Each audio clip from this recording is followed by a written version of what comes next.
देखो, एक मोहिनी विद्या मंदिरों में संतों के पास एक मोहिनी विद्या, इस मोहिनी विद्या के कारण इतनी भीड़ है।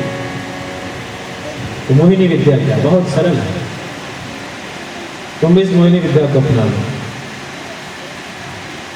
मूर्ति के पास जाओ, तनिक बैठ करके देखो, चाहे कोई अपना दुखड़ा गए, चाहे तो अपनी सुख समृद्धि की चर्चा करे, वो मूर्ति एक सी रहती है, एक समान मुस्कुराहट से सबकी बातों को सुनती है।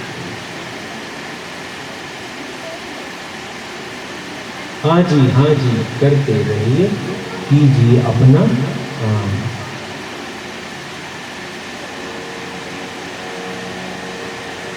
सारे संसार के लोग कुछ कहते हैं, मूर्ति कुछ नहीं कहते, अपने लिए। संतों के पास जाओ, आप देखोगे वो चुपचाप बैठे हैं, लोग अपनी अनेक बात को कहते हैं, वो सुनते हैं, अच्छा ठीक है। आज सबसे बड़ी समस्या क्या है हमारी पारिवारिक संरचना में?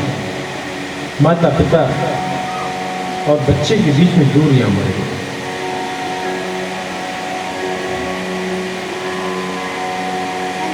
भावनाओं का जो संप्रवाह था, उस प्रवाह में अवरुद्धता आ गई है, रुकावट आ गई। हमारे मन में जो भावनाएं हैं, जो बातें हैं, उसको हम प्रकटित नहीं कर पाते, कह नहीं पाते, क्योंकि पिता को सुनने का समय नहीं है, अपने कार्यालय से, अपनी क्रियाओं से अति व्यस्त है। माताएं भी कुछ कार्य में व्यस्त हैं, अब वो बेटा बेटी अकेले कुछ अपने मन की बात कहनी है, कैसे, किससे?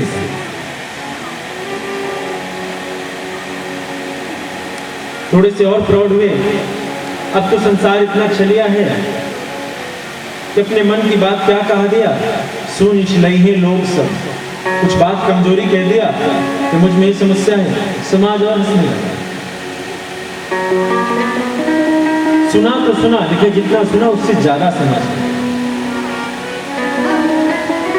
वही व्यक्ति जब श्याम सुंदर की मूर्ति के पास जाता है, तनिक विचार करना, तो पंडित वहां बैठा है, सिर्फ तुलसी दल, जल और कुछ प्रसाद उनको वो दे दे, और कुछ नहीं। तुम अपनी सारी बातें श्याम सुंदर के पास कर, श्याम सुंदर तुम्हारी बात को सुनता है। आज की सबसे बड़ी समस्या है, हम सबका सुनने वाले हैं। आज यदि कोई विशेष दुख है, डिप्रेशन का शिकार, तुम सुनते हो अखबार में रोज निकलता है, सम्मुख व्यक्ति डिप्रेशन का शिकार होकर के मर गया, क्योंकि उसकी बातों को सुनने वाला कोई नहीं था। जो उसके जीवन में उथल पुथल चल रहा था, वो किससे कहे? किसी से नहीं कहे, किसी से नहीं सुनता। परिणाम घुट करके अंत में उसने आत्महत्या कर ली। दोषी का समाज तो नहीं सुन रहा, घर के लोगों ने रिश्तों को ऐसा बना दिया है कि कोई व्यक्ति खुल करके दूसरे से अपने भावों को नहीं कहता।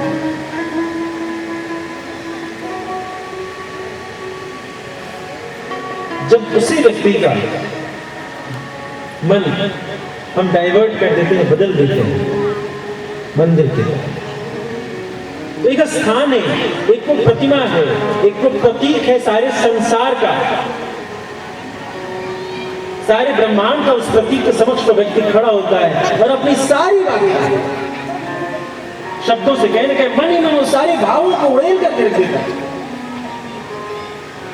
हो गया, उसके मन में जो पीड़ थे वो सारी के सारी पीड़ निकल गए। कोई बहुत दुखिया हो, बहुत दिन से दुखी हो,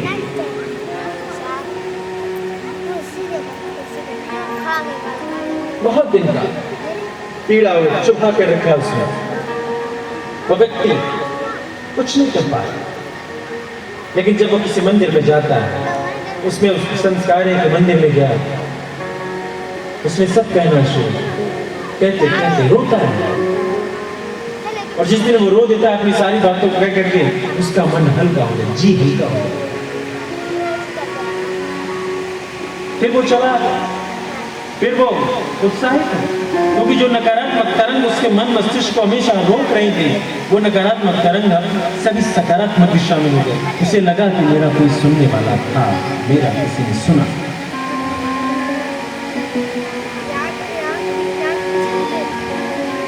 आज हम अपने घर में यहाँ जहाँ जाए, आने वाला समय और तेज होगा और एक दूसरे से हम विचारों का संप्रवाह नहीं कर पाएंगे।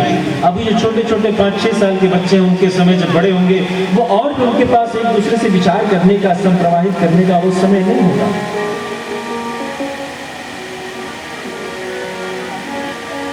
संपूर्ण विश्व से लोग दौड़े दौड़े भागे भागे चले आते हैं इस बनारस की नगरी में शांति की प्राप्ति करने के लिए।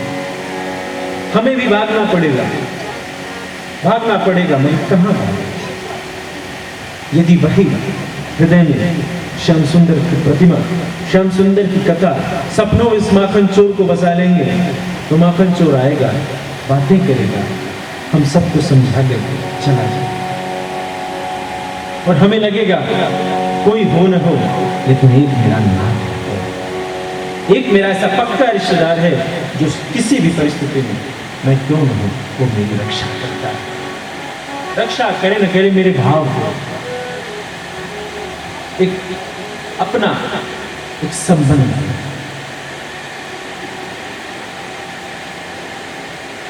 आज पूरी रात अनेक प्रकार की चर्चा करते हुए रखने गया और घूमते हुए तो रात सवेरा हुआ। भगवान अब आगे पूरे प्रस्ताव बीच में सुरसरी गंगा उनको प्रणाम किया और प्रणाम करने के बाद सुमंत जी श्री भगवान से कहते हैं कि अब सुमंत जी आप लौट जाए। सुमंत जी ने कहा कि महाराज दशरथ ने कहा है कि 4 दिन आपको जंगल में